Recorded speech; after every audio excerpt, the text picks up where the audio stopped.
Imagine being jolted awake at 2 a.m. as your HOA kicks down your door, only for everything to change when they spot your FBI jacket hanging on the wall. You're sound asleep, wrapped in that heavy comfort that only comes when the world outside is still, when suddenly the peace rips apart. Imagine being yanked from your dreams by the sound of wood splintering, hinges snapping, and a crash that echoes through your chest like a gunshot. That's what happened to Monique Harrell on that humid Texas night at exactly 2:07 a.m. Her heart slammed against her ribs as she bolted upright. At first, she thought it was a burglar. That was the only thing that made sense. But the voices came fast, authoritative, sharp, clipped like orders. "Go, go, clear the entry!" one barked. Monique stumbled out of bed, bare feet cold against the hardwood, her breath shallow, her mind spinning. She flicked on the hallway light and froze. 3 figures had already crossed the threshold of her home. 2 wore navy polo shirts with bold yellow letters stitched across the chest. HOA Security Enforcement. The 3rd was in uniform, a Plano police officer, badge glinting under the hallway light. The men swept flashlights across her living room, the beams cutting into family photos, bouncing off glass frames and landing on the open coat rack near the front door. "What is this?" Monique shouted, her voice ragged with shock and anger. "Who the hell are you?" One of the men turned, holding up a laminated badge. "We're security enforcement, ma'am." "Homeowners Association. We had a complaint about loud noise coming from your house." Monique blinked at him, disbelief etched across her face. "Noise? Are you out of your mind? It's the middle of the night." "I was asleep." The police officer stepped forward, trying to smooth the situation. "Ma'am, if you could just cooperate, we'll make this quick." They received multiple complaints. "We're just here to confirm everything's fine." But nothing about it was fine. Monique's hands shook as she clutched the robe around her. She glanced at the clock on the microwave across the kitchen. 2:07 a.m. The absurdity of the excuse hit her like a slap. Her voice grew sharper. "You kicked in my door for a fake noise complaint? You had no warrant, no probable cause. You had no right to enter." The taller of the 2 HOA men smirked, tilting his flashlight toward her face. "Ma'am, you signed the association rules when you moved here. We have authority to enforce community regulations. Authority to break into my house? At 2 in the morning? Silence followed her words for a beat too long. Then, in that silence, something shifted. The other HOA man, shorter with cropped hair, swept his light across the coat rack near the entrance. He froze mid-breath. Hanging there, neatly pressed and unmistakable, was Monique's dark blue FBI field jacket. The beam lingered on the golden letters, bold and permanent against the fabric. His posture changed instantly, from puffed up and assertive to rigid and unsure. The taller man caught the look, followed the beam, and stopped cold. Even the officer noticed. His eyes narrowed slightly, flicking from the jacket to Monique and back again. Monique, still trembling, crossed her arms. "You like what you see?" the shorter man stammered. Is that—" "Yes," she cut him off. "It's real. I spent 12 years as an FBI analyst before moving into private consulting. That jacket isn't for decoration. It means I know my rights, and I know the law you just trampled." The silence deepened, thick enough to choke on. Their flashlights wavered slightly, no longer confident, no longer probing through her home. The arrogance they walked in with had evaporated in seconds. The officer cleared his throat, his voice noticeably softer now. "Gentlemen, step outside with me." Now the 2 enforcers exchanged a look, then slowly shuffled back toward the door, their swagger gone, replaced by an awkward stiffness. Monique followed them as far as the entryway, adrenaline still racing through her. She wanted to scream, to demand answers, to throw them out harder than they came in. But she also knew the jacket had done more in 5 seconds than any shouting could. Outside, the officer muttered sharply to the men, his voice low but urgent. Monique couldn't hear every word, but she caught pieces.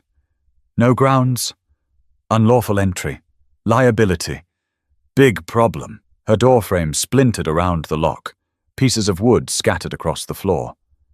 The wreckage was a reminder of how quickly everything had shifted, from the comfort of sleep to the chaos of strangers in her living room. She leaned against the wall, pulse still racing. She didn't feel safe. Not in her own home, not under the rules of an HOA that thought it could send men with badges and flashlights through her door without consequence. By the time the sun broke across the rooftops in Richardson, Texas, the story was already moving faster than Monique Harrell could keep up with. She hadn't slept a minute since the door came crashing in.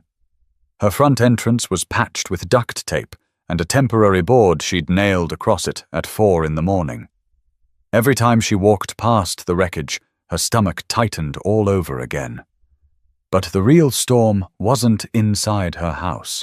It was outside. Neighbors noticed the patrol car parked in front of her home during the night, and people in gated communities are rarely shy about gossip. By 7:30, text threads were buzzing. By 8:15, the neighborhood Facebook page had lit up with comments.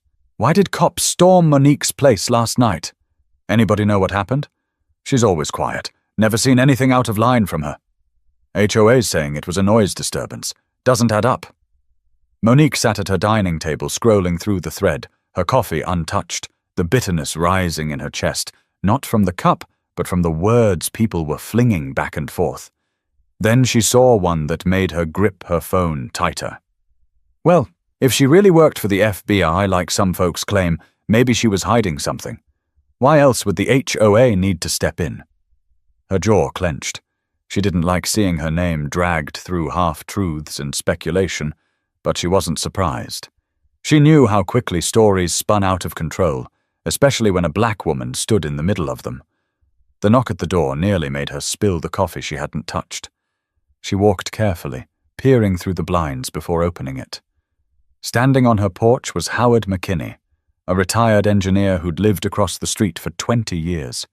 He was one of the few people who had always treated her like more than just another homeowner. His wife baked pies in the fall and always brought one over. His grandkids waved when they visited. "Monique," he said, voice low, hands shoved in his pockets. "I heard what happened. You okay?" "As okay as someone can be when strangers kick their door in at 2 in the morning," she said flatly. Howard shook his head. "Damn disgrace. Folks are already running their mouths on Facebook. Some of them are siding with the HOA, saying you must have done something." Monique let out a sharp laugh. "Done something? Like what? Snored too loud? Had a dream that woke the neighbors?" Howard's expression was heavy. "You know how this place works. They think the HOA keeps everything in line. If the HOA says there was noise, a lot of people will just nod and believe it." "They didn't hear what I heard," she muttered. Howard hesitated before leaning closer. "But they also didn't see what they saw. Word is someone spotted that FBI jacket in your hallway. People are talking." Her eyes narrowed. "Already?" "Already," he said. "Some say it scared those men off. Some are saying it means you're a threat." "I don't like where this is going." Monique stepped back, rubbing her temples. "So now my own history's going to be turned against me." "Perfect." Howard's gaze softened. "You're not alone in this. My wife and I, hell, half the street know you've done nothing wrong. But the HOA doesn't like being embarrassed. And right now, you embarrassed them." Before Monique could reply, another voice cut across the yard. "Howard, you don't need to be getting mixed up in this mess." They both turned to see Karen Delaney, the HOA board president, walking briskly down the sidewalk in her neatly pressed slacks and cardigan, her chin tilted high like she owned every blade of grass in the subdivision. "Mess?" Monique shot back. "The only mess here is the busted frame of my front door." Karen ignored the sarcasm and kept her tone clipped. "Our enforcement officers were acting on multiple complaints." "You know the bylaws, Monique. We're tasked with ensuring peace in the neighborhood." "Peace," Monique snapped. You call it peace when grown men break into a woman's home in the middle of the night with no evidence and no warrant? Karen's smile didn't waver. Sometimes firm action is required. And perhaps, in the future, you'll be more mindful of how sound carries in these houses. Howard stepped forward, his voice sharp. Karen, don't insult her. There wasn't a damn sound last night. My bedroom window faces her side. If there was noise, I'd have heard it. Karen's eyes flicked to him, her patience thinning. Howard, with respect, this isn't your concern. Monique crossed her arms, her voice steady now. It became his concern the second you turned my home into a crime scene without cause. And let's not forget, your men got very quiet when they saw my jacket. Why do you think that is, Karen? For the first time, Karen's composure cracked, if only for a second. Her lips pressed tighter, her eyes narrowed. But she didn't answer. Instead, she adjusted her cardigan and muttered, "This will all be addressed in due time."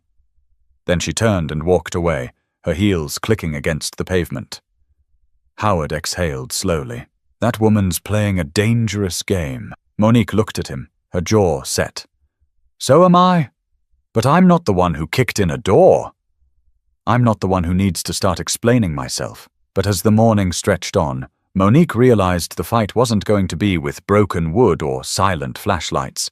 It was going to be with the people who believed the HOA's story more than they believed her truth. By late afternoon, the subdivision felt like a pot left too long on the stove, steam building, everyone waiting for the lid to rattle. Word spread that the HOA board had called an emergency meeting in the clubhouse that evening.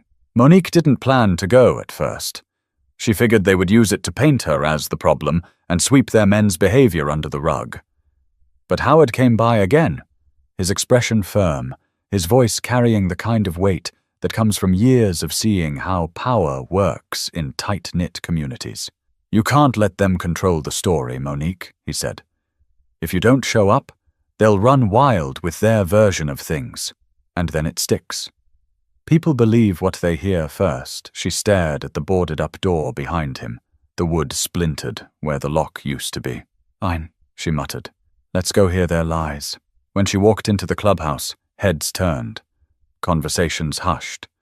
The room smelled faintly of fresh coffee and carpet cleaner, but the air carried a tension sharp enough to cut. About 30 neighbors filled the folding chairs, whispering behind their hands, eyes darting toward her as if she'd walked in wearing a target. Karen Delaney stood at the front of the room with her board members lined up beside her like soldiers. She smoothed her papers, her smile polite but cold. "Thank you all for coming on such short notice," she began, her voice clear. "We wanted to address the incident from last night, so rumors don't spiral out of control." Monique sat in the third row, Howard at her side.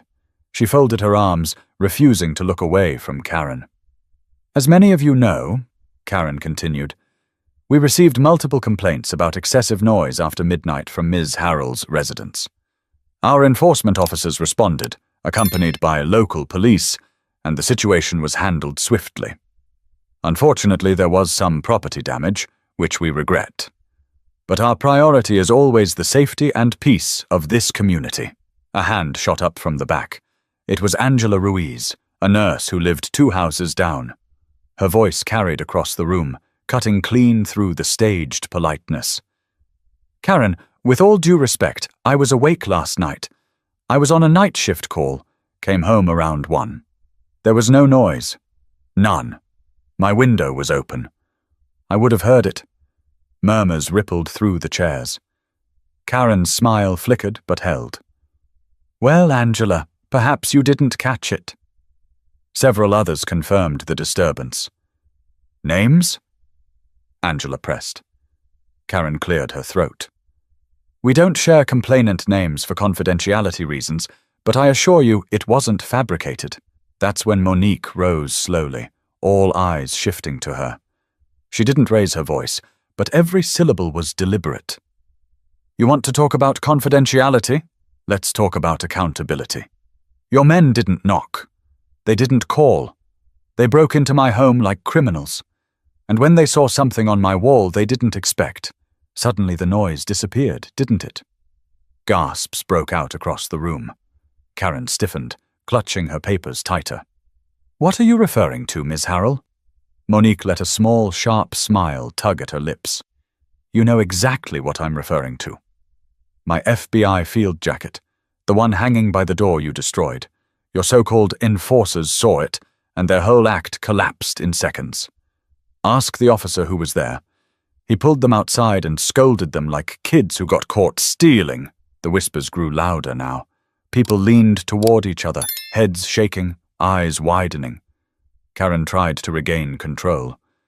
We have no issue with your past employment, Ms. Harrell, but that doesn't exempt you from following community rules. Howard stood up beside Monique, his voice booming. Rules don't give you the right to smash a homeowner's door without evidence. This wasn't enforcement, it was harassment. Exactly, Angela added from the back. And it's not the first time the HOA's flexed like this. People are scared to speak up, but it happens. Karen Tarr's composure faltered, her cheeks flushing. Our goal has always been to protect this community. Monique's tone cut through the room like a blade. Protecting doesn't look like men barging into a woman's home at 2 a.m. That's not protection. It's abuse of power. And if you think hiding behind bylaws will shield you, you're mistaken. I know the law better than your entire board combined. What you did was illegal. The room erupted in overlapping voice, some supporting Monique, others defending the HOA, confusion spilling into chaos. A man in the front row muttered loudly, they wouldn't break in without reason. Another woman snapped back, You weren't there! Karen slammed her hand on the podium, trying to restore order. Enough! We will investigate internally and release a statement in the coming days. Until then, please refrain from fueling baseless accusations online. Monique didn't sit back down. She turned toward her neighbors, scanning the faces. You can choose to believe their story, or you can believe what you've seen for yourselves. I've lived here for 6 years. I've never thrown loud parties, never disturbed anyone. But the second I stand up to them, suddenly I'm the problem? Think about who benefits from that. Her words hung in the air, heavy, undeniable. Howard touched her arm lightly. Come on. You've said enough. As they left, Monique could feel dozens of eyes on her. Some were full of admiration, some suspicion. But she knew one thing for sure. The HOA had lost control of the narrative. And once neighbors start questioning, cracks in the wall only grow wider. But Monique underestimated just how far the board would go to regain that control, and the lengths they'd take to silence her. The days after the meeting felt heavier than the Texas heat itself. Monique woke up to the sound of her phone buzzing on the nightstand. It was filled with notifications, texts from friends, co-workers, and even a few old FBI contacts who had seen the posts circulating online. Someone had snapped a blurry photo of her speaking at the HOA meeting, paired with a caption that read, Former FBI agent causing chaos in Richardson neighborhood. Trouble follows everywhere, doesn't it? Her stomach twisted. She wasn't a field agent, but nobody online cared about technicalities. People wanted drama, and they were happy to bend the truth. By the time she stepped outside to fetch her morning paper, she felt the shift. A few neighbors waved politely. Others turned away, pretending to be busy with their lawns. And taped neatly to her mailbox was a bright yellow violation notice from the HOA. It read, Failure to maintain lawn edging. Immediate correction required. Fine, $150. Monique ripped it off and muttered, Of course. Howard walked across the street, his baseball cap pulled low against the morning glare. He glanced at the paper in her hand and snorted. They're moving quick. Didn't waste a minute. They're trying to bury me in fines, Monique said, waving the notice. I mow my lawn every week. This is retaliation, plain and simple. Howard's voice lowered. Be careful. They'll keep piling it on. Trash can placement, paint chips, mailbox color, anything they can twist into a violation. It's what they do when someone challenges them. That prediction came true sooner than she expected. Within 3 days, Monique had racked up 4 more citations, leaving her trash bins out too long, an oil spot on her driveway that wasn't there, and supposedly improper lighting on her porch. Each carried a fine, each felt like a message. But it wasn't just the fines.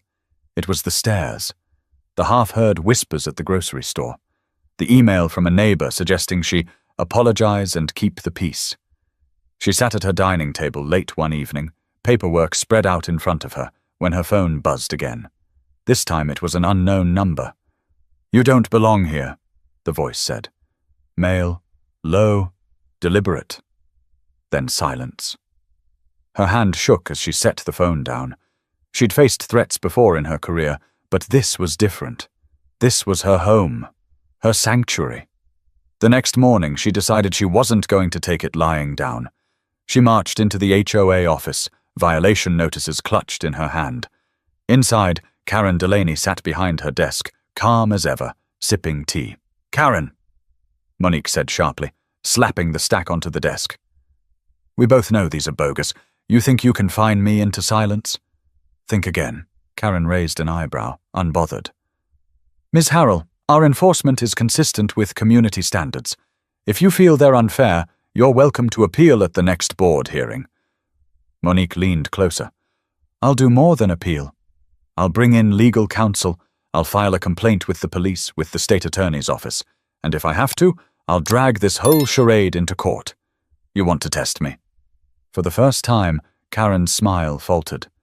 She placed her teacup down carefully, as though stalling. "Threats won't help you here." "Neither will intimidation," Monique shot back. The tension between them was thick, but then Karen shifted gears, her tone quieter. "You think wearing an FBI jacket gives you protection, but it makes people nervous. You bring attention, and attention isn't good for neighborhoods like ours." Monique stared at her, stunned. "Neighborhoods like ours?" she repeated slowly. "You mean neighborhoods where people like me aren't supposed to question authority?" Karen didn't answer. She simply straightened her papers and said, "We're done here." Monique walked out, her chest burning. The line had been crossed. This wasn't just about rules.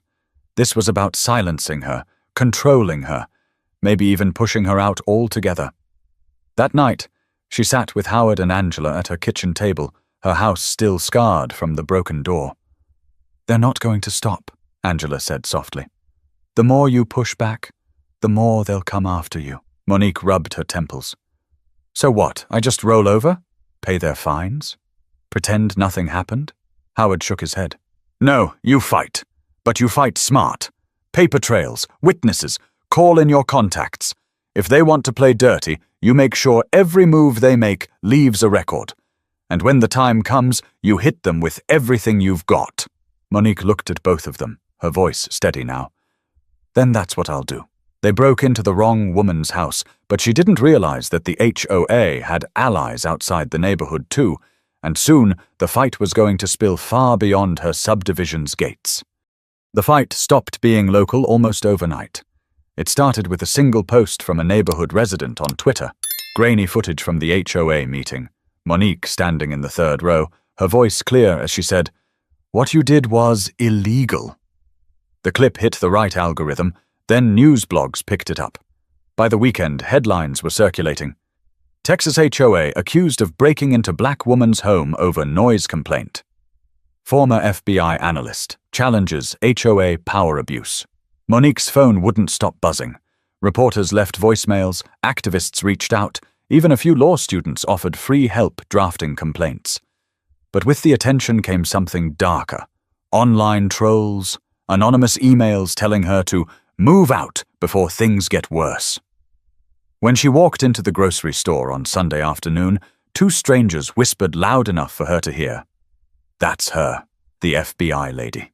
Trouble. By Monday morning, the subdivision's atmosphere felt divided straight down the middle. Some neighbors stopped by with casseroles or quick words of support.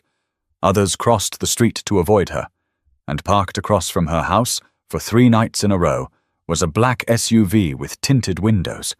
Howard came over, his voice tense. "I don't like this." "That's not one of ours. You think Karen's behind it." Monique shook her head slowly. Maybe. Or maybe it's bigger now. Once the media picks up a story, people come out of the woodwork. Some curious, some looking to stir trouble. Angela joined them on the porch, arms folded. I don't care who it is. It's intimidation. They want you scared enough to leave. But Monique didn't scare easily. She pulled out her phone, snapped photos of the SUV, and sent them to a former colleague still inside the bureau. Within an hour, she had confirmation. The plates were registered to a private security firm in Dallas, often contracted by law firms and, sometimes, by HOAs facing litigation. They're tracking me, she muttered, making sure they know my moves. Her contacts urged her to file an official complaint, but Monique hesitated. She'd been on the inside long enough to know how complaints got buried when money and influence were involved. That hesitation vanished the next evening. She was cooking dinner when her phone lit up again with a blocked number. She almost didn't answer, but something in her gut told her to pick up. Miss Harrell? The voice was calm, measured, male. This is your final warning. Stop stirring things up. People are nervous. If you want to live peacefully, drop this. Otherwise, well, you know how these things can spiral. Her grip on the phone tightened. You just threatened the wrong person, she said. Then she hung up. For a moment, she stood frozen in her kitchen. Then she called Howard and Angela. Within 15 minutes, both were at her table, the smell of garlic and peppers still lingering in the air. They crossed a line, Monique said. This isn't just harassment anymore. It's targeted. Coordinated. Howard's brow furrowed. So, what's the plan? Monique took a deep breath. We build a case. Every notice, every threat, every word from Karen. We document everything. And when we've got enough, we bring it outside this neighborhood. Federal, if we have to. Angela glanced nervously toward the boarded-up front door. That's risky. You know what happens when people in power get exposed. They fight dirty. Monique looked her dead in the eye. Then we fight cleaner, but harder. The next morning, she started making calls. Old contacts from the bureau. A civil rights attorney she'd once helped with research. Even a journalist she trusted. Each call carried the same message. I need your help. Something dangerous is happening here, and it's not just about me. By the end of the day, she had allies forming a small circle around her. People with expertise, people with reach. Meanwhile, the HOA doubled down. Karen sent a letter to every resident claiming Monique was misrepresenting facts to incite hostility and warning that outside media attention could damage property values. It was meant to scare people into silence, to frame Monique as the villain. But the letter had the opposite effect. Half the neighborhood tossed it aside in anger. Some started speaking openly, sharing their own stories of HOA intimidation. A retired teacher admitted she'd been fined for hosting her book club. A young couple revealed the HOA threatened them for leaving toys on their lawn. It wasn't just Monique anymore. Her fight had cracked something wide open. But as more people rallied to her side, Monique knew the board wouldn't just roll over. They had money, lawyers, and now a reason to dig their heels in, and that meant the next move would be theirs. By midweek, the HOA's retaliation turned from petty fines to something that felt like open war. It started with a letter slipped under Monique's door. No return address, no signature, just a typed page with bold letters at the top. Notice of pending lien. According to the paper, her unpaid violations now totaled over $1,200. If she didn't pay within 30 days, the HOA claimed it had the right to place a lien on her property, meaning they could eventually move to foreclose. Monique stared at the letter, her pulse quickening. They really want to play this game, she muttered. Howard read over her shoulder, his jaw tightening. That's not a warning, Monique. That's a shot across the bow. Angela slammed the paper down. They're trying to scare you into paying for something you don't owe. That's theft. You can't let this slide. Monique leaned back, her mind already working through strategy. I won't. But they think I'll cave because most people do. Most folks don't have the time, money, or knowledge to fight back. They picked the wrong target. Later that afternoon, She made her way to the HOA office. It wasn't a fancy building, just a converted unit at the edge of the subdivision, but the atmosphere inside felt sterile, almost hostile. A young receptionist looked up nervously as Monique walked in, clutching the lien notice. "I need to speak with Karen Delaney," Monique said flatly. The receptionist shifted uncomfortably. "She's in a meeting." "Tell her she's got another meeting now," Monique shot back. Moments later, Karen appeared from the back hallway, flanked by 2 board members. Her smile was forced, her posture rigid. "Miss Harrell, how can I help you?" Monique held up the letter. "Cut the act. This is fraudulent. You know it, I know it. You're abusing your position to punish me." Karen clasped her hands calmly. "All residents are subject to the same rules. If you've received multiple violations, the process is clear. Pay the fines or the account escalates." Monique stepped closer, her voice lowering but sharper than ever. "You're used to people rolling over because you scare them with legalese. I worked with attorneys for over a decade. I know this isn't just unethical. It's illegal. And if you think for 1 second I'll let you steal my home over made-up violations, you're delusional." Karen's smile faltered. "You're being dramatic." "No," Monique snapped. "I'm being precise. And you know what precision looks like when the FBI gets involved." That last sentence landed heavy. The board members shifted uneasily. Karen's expression hardened, but her eyes betrayed a flicker of doubt. "You can try to bully me," Monique continued. "But every move you make leaves a paper trail. Every bogus fine, every threat, every illegal entry into a resident's home. And when this gets in front of a judge, or worse, the press, you'll wish you had handled this differently." Silence lingered. Karen finally straightened her papers and said quietly, "You're escalating this more than it needs to be." Monique let out a short laugh. "You kicked in my door at 2 a.m. and now you're threatening to take my house. I didn't escalate anything." "You did!" She turned on her heel and walked out, leaving the board members whispering behind her. That night, Monique gathered her small circle in her kitchen again. The table was covered in papers. Photos of the SUV, screenshots of threats, copies of fines. Angela had brought her laptop, scrolling through online threads where neighbors were finally starting to speak up. "Look at this," Angela said, pointing at the screen. "Half the neighborhood's turning on Karen. They're tired of being bullied." Howard leaned back in his chair. "That's good, but it also means she'll double down. People like her don't admit they're wrong. They dig deeper." Monique nodded. "Which is why we need to be ready. I've started drafting a formal complaint to the Texas Attorney General's office. And if they keep pushing with this lien nonsense, we'll take it to federal court. They're not just harassing me. They're violating civil rights." Angela bit her lip. "Do you think they'll stop before it gets that far?" Monique shook her head. "No. People in power rarely stop until someone forces their hand." As the 3 of them pored over documents late into the night, Monique felt something shift inside her. She was angry, yes, but beneath the anger was clarity. This wasn't just about her anymore. This was about every neighbor too scared to speak up. Every resident who paid a fine they didn't owe because they feared losing their home. But Monique had no idea the HOA was already planning their next move, one that would push the entire neighborhood into chaos.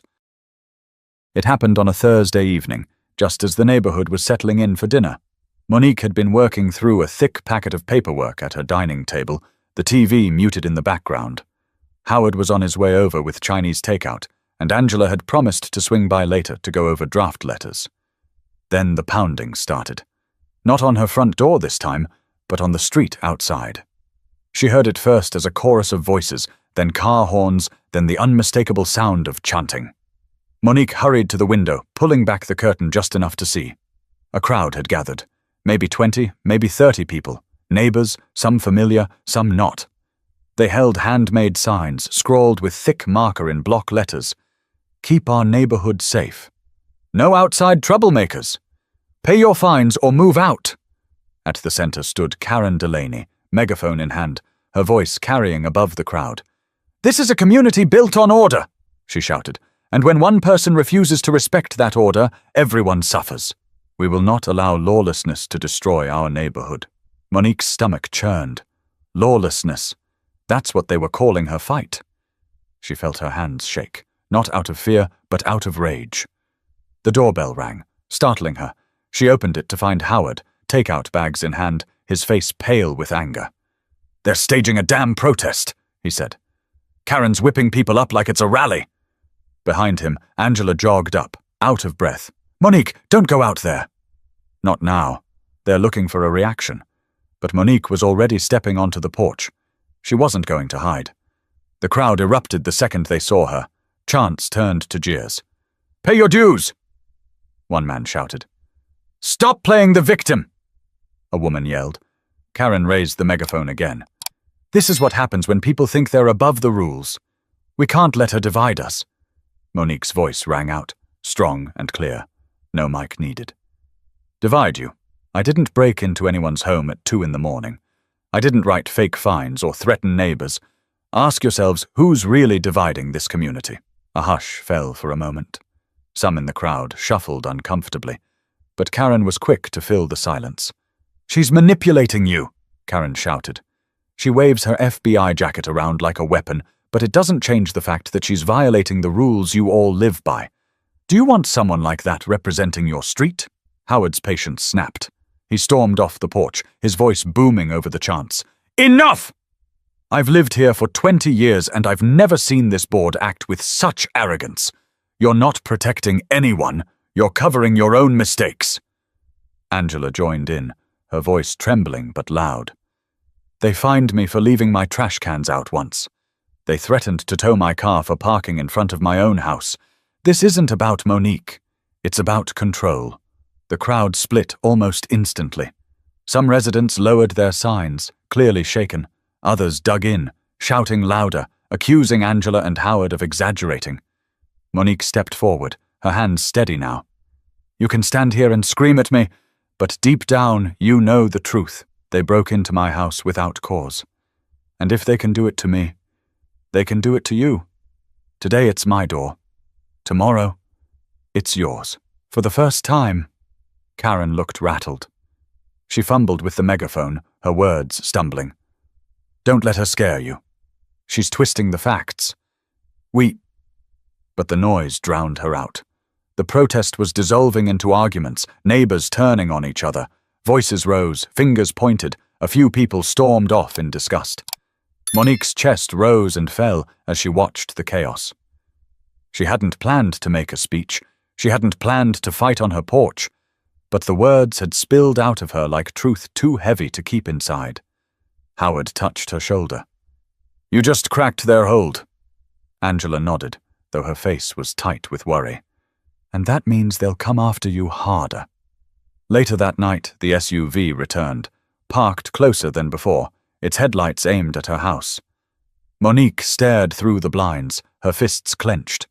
She knew Karen was desperate now. Desperate people made reckless moves, but Monique couldn't predict just how reckless the next move would be, and how it would put her safety on the line all over again.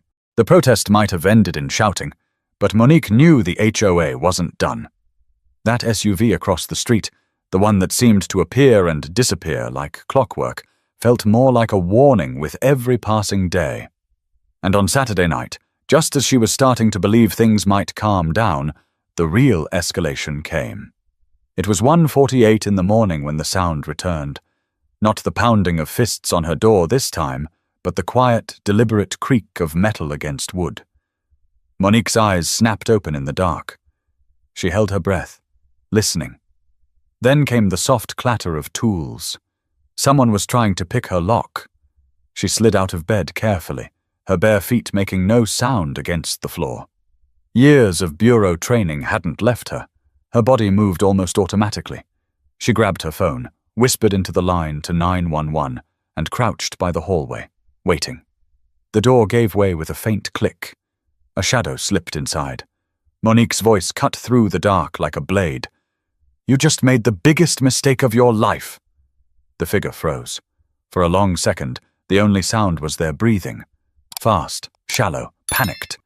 Then her lamp clicked on, and the living room filled with light. It wasn't one of the HOA enforcers from before. It was a younger man, maybe late 20s, wearing a black hoodie pulled tight around his face. His hand still held a thin metal pick and a small flashlight. "Who sent you?" Monique demanded. The man swallowed hard. Look, I don't want trouble. You're already in trouble." He glanced toward the door, clearly calculating if he could bolt. But before he could move, the sound of sirens wailed faintly in the distance. 911 had dispatched faster than she expected. Monique raised her phone slightly, the camera recording. "Say it. Who sent you here?" The man shook his head violently. "I don't know names. Someone paid me to scare you. Said to leave the door open, break a few things. That's it, I swear." "Who?" She pressed. "I don't know." His voice cracked. "Some woman at an office downtown." She didn't give a name. Just an envelope of cash. "Please, I can't go to jail." The red and blue lights flooded the street outside. Tires screeched. 2 officers rushed in with guns drawn, shouting commands. The intruder dropped flat on the floor, hands outstretched. Monique stepped back, still shaking with adrenaline. She showed the officers her video, explained what happened, and within minutes, the man was cuffed and hauled out. Howard arrived minutes later, hair disheveled, slippers still on. Angela followed, clutching a sweater around her shoulders. Both had seen the flashing lights from their homes. "Are you hurt?" Angela asked, rushing inside. "I'm fine," Monique said, though her voice trembled. "He admitted someone hired him, paid to intimidate me." Howard's expression darkened. "You don't need 3 guesses who's behind it." Angela glanced nervously at the officers, still milling outside. "But can you prove it's Karen? Or the board?" "That's the problem," Monique muttered. "These people know how to cover their tracks. They'll deny it. Say it was random." The next morning, Monique's suspicions felt all but confirmed. Karen sent out an HOA-wide email calling the break-in. An unfortunate incident, and urging residents not to jump to conclusions about who may have been involved. Monique read it aloud at her table, her voice dripping with sarcasm. "We encourage everyone to avoid speculation." Translation: "Don't point fingers at us, even though we've had a target on Monique's back for weeks." Howard shook his head. "She's slippery, but the good news is, you've got evidence now. A recorded confession. A police report. This isn't just HOA politics anymore. It's criminal." Monique exhaled slowly, exhaustion washing over her. She'd fought bureaucracies before. She knew how messy, how draining it could get. But this time, the stakes were higher. This was her home, her reputation, her safety. Angela reached across the table, placing her hand over Monique's. "You're not fighting this alone. We'll testify. We'll back you up, whatever it takes." They crossed a line no one should ever cross. Monique met her gaze, a flicker of determination burning through the fatigue. "Then it's time we stop playing defense. They wanted a war. They've got one." But as Monique prepared to strike back with every tool at her disposal, she didn't realize the HOA's legal machine was already spinning into action, ready to twist the story in court and paint her as the villain. The summons arrived on a Tuesday afternoon, tucked neatly into her mailbox like any other letter. The envelope bore the seal of the Collin County District Court, and inside was a notice that the HOA had officially filed suit against her. Their claim? Defamation, interference with HOA governance, and failure to comply with community bylaws. Monique sat at her dining table, staring at the pages in disbelief. "They broke into my house. They sent someone to scare me. And now they're suing me?" Howard picked up the papers, reading slowly. "This is their play. They know most people don't have the time or money to fight in court. They're trying to bury you in legal fees until you cave." Angela shook her head. "But you're not most people." Monique almost laughed. "Exactly. They think they're dragging me into a trap, but they just gave me the platform I need. Everything comes out in court. Every violation, every threat, every piece of evidence I've been saving." That night, she called an attorney she trusted. Samuel Cortez, a civil rights lawyer from Dallas, with a reputation for going after institutions that overstepped their power. He met her the next morning at a small cafe downtown. Samuel slid the summons across the table, shaking his head. "Classic intimidation. They want to flip the story, make you look like the aggressor. But you've got something they don't. Evidence. Video of the break-in, police reports, eyewitnesses. If they want a courtroom, fine. We'll give them one. Will it hold? Monique asked quietly. Samuel's eyes locked on hers. If we present it right, yes, but brace yourself. They'll paint you as dangerous, unstable, even paranoid. They'll drag your FBI background into it. They'll twist everything they can. The first hearing took place 2 weeks later in a modest courtroom in McKinney. The HOA board filed in, Karen front and center, her cardigan as crisp as her smirk.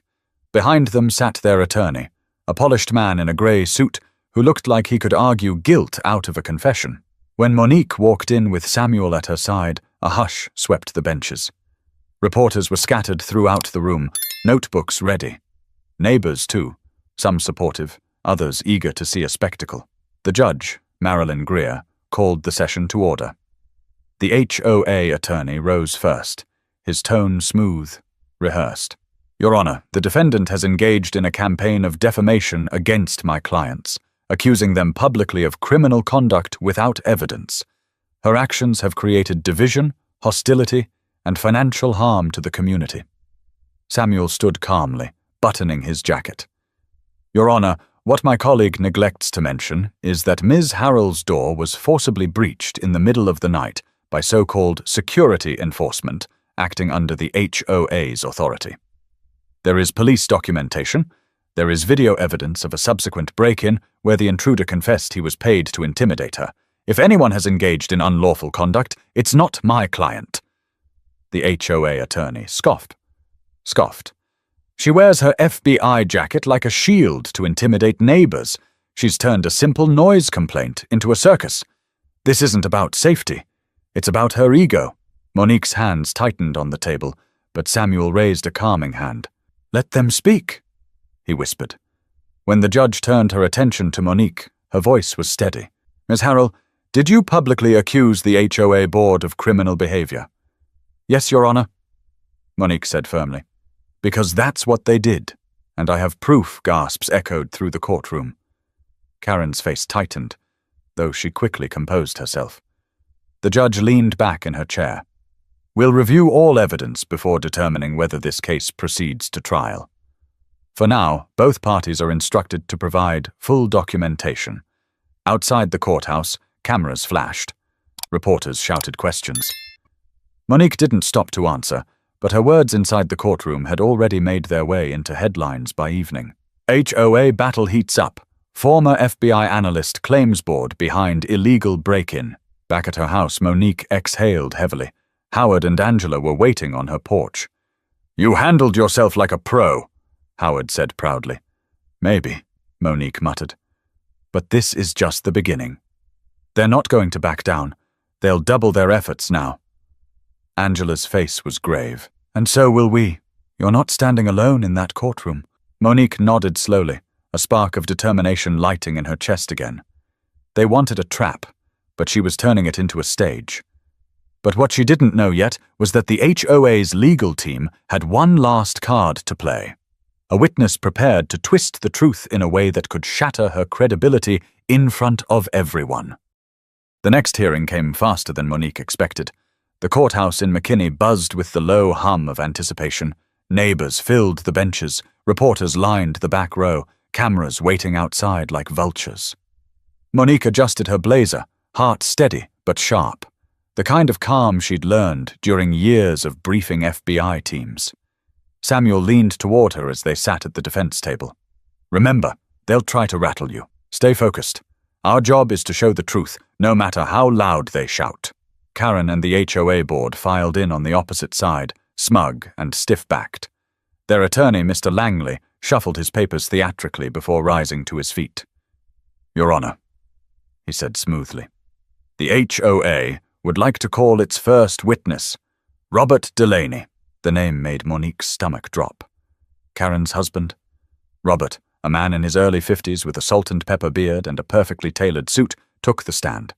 He swore the oath, his eyes flicking toward Karen before settling on the jury box.